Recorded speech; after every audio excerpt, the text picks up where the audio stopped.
இயேசு கிறிஸ்துவின் இன்ப இனிய நாமத்தில் வாழ்த்துகிறோம். இன்றைய வேத வசனம்: இன்று நான் உனக்கு கற்பிக்கிற எல்லா கற்பனைகளின்படியும் நீ செய்யும்படி உன் தேவனாகிய கர்த்தரின் சத்தத்தை கவனமாய் கேட்பாயானால். உபாகமம் 15ஆம் அதிகாரம் 4ஆம் வசனம். Today's Bible verse: Only if you carefully obey the voice of the Lord your God to observe with care all these commandments which I command you today. Deuteronomy chapter 15 verse 5.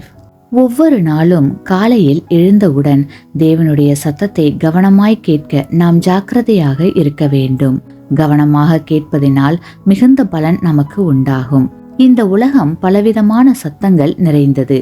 அதில் நமது மெய்ப்பரான இயேசு கிறிஸ்துவின் சத்தத்தை கேட்க நமது செவிகள் திறக்கப்பட்டவைகளாக இருக்க வேண்டும். என்னுடைய ஆடுகள் என் சத்தத்துக்கு செவி கொடுக்கின்றன என்று கிறிஸ்து கூறியிருக்கிறார். கிறிஸ்துவுக்குள் அன்பானவர்களே, உன்மேல் என் கண்ணை வைத்து உனக்கு ஆலோசனை சொல்லுவேன் என்று ஆண்டவர் நமக்கு வாக்கு அருளியிருக்கிறார். அவர் சொல்லும் ஆலோசனைகளை கவனமாக கேட்பதற்கு நம்முடைய செவிகள் திறந்திருக்குமானால் நித்திய மரணத்திலிருந்து நாம் தப்பித்துக் கொள்வோம். ஆமேன்.